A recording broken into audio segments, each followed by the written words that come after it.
Americans aren't feeling great about the economy, and it's translating into a weaker outlook for spending. Consumer confidence clocked in at 92.9 in March. That was its lowest level since 2021, according to the Conference Board's latest survey. And if consumers are uneasy about the economy, that's a real risk, of course, to the market, particularly if Americans start to pull back on spending. Consumer discretionary stocks in the S&P 500 are down 9% from the start of the year compared to the overall benchmark index, which is down about 2% year to date. Joining us now is Matt Bartolini, State Street Global Advisors, head of SPDR Americas Research. Matt, it's great to see you. Let's start with that consumer discretionary sector, Matt. Now, you're, I know, carefully watching. You're looking at flows. You're looking at positioning. What do they tell you about that sector right now, Matt?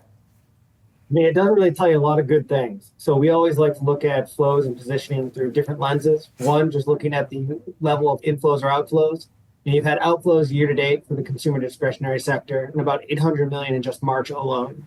But then because our funds are heavily traded through options, you can start to look at some of the options positioning. We also see some bearish sentiment forming there as well.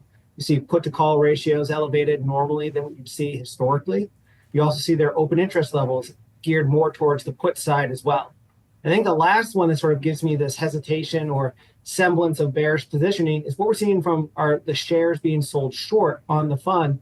Basically, the fund entered the year with about 3 million shares sold short. That has doubled. There have been more short bets placed on our fund that covers the consumer discretionary sector, XLY, than we have seen at the start of the year. So there's a lot of bearish positioning into it from a flows, options, and the short market. A lot of it has to do with some of the technicals out there, the macroeconomic data, but also fundamentals. Well, and fundamentals, I mean, Tesla is a pretty heavy weighting, right, in the XLY here. So when you look at the Tesla performance, obviously that's part of it. So what have you seen kind of, how much has that been contributing? So obviously we have to pin some of this on Tesla. Basically, if you look at the contribution to a negative return, it equates to about 60% of that negative return so far year to date, even though the stock only makes up 15%. But to only pin it on Tesla is a little bit unfair, because if you look at the underlying sector itself, roughly about 2/3 of the stocks are down this year. And even if you remove Tesla, the sector is down about 3.5%. So it's really somewhat of a Tesla story, but also what we're seeing from a macroeconomic perspective. Consumer confidence is lower. Inflation expectations are at basically 30-year highs. You see economic data coming out from the Atlanta Fed GDP now indicating some sluggishness.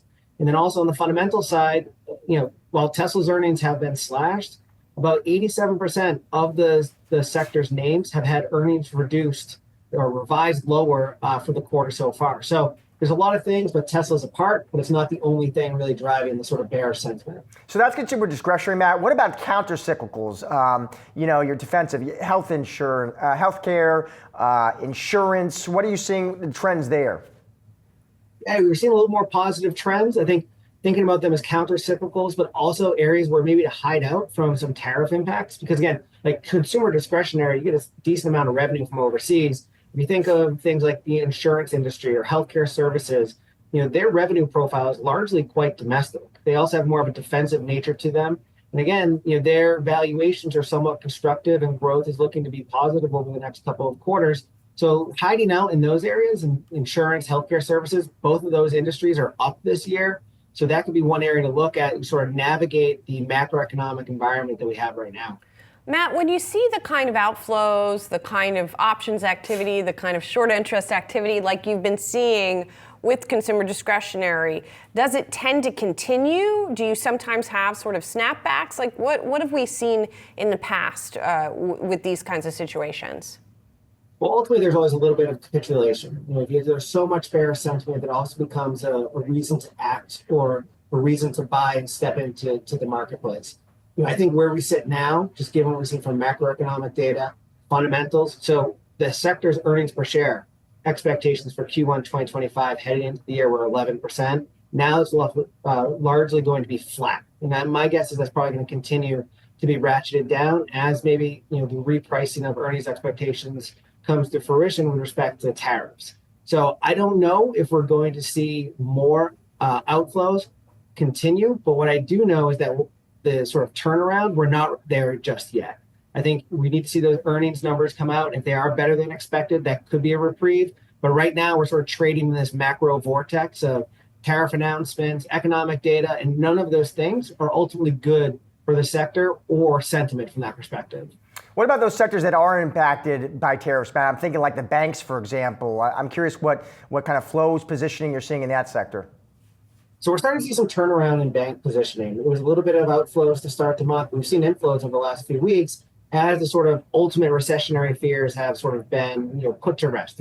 We do have some sluggishness in economic data, but when we look at the earnings fundamentals of banks, looking at maybe 19% earnings per share growth in Q1, valuations are largely constructive, trading at a 75% discount to the market. Normally it's around 60%, so valuations are constructive.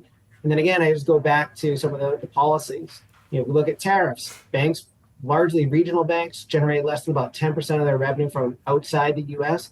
So largely, not so much insulated from tariffs from that perspective. Then also you have widening net interest margins that can be beneficial to bottom lines as well. So banks is one of those areas where you can sort of hide out in this sort of macro-driven market. Matt, we covered a lot of ground in a short amount of time there. Thanks so much for joining us today. Appreciate it.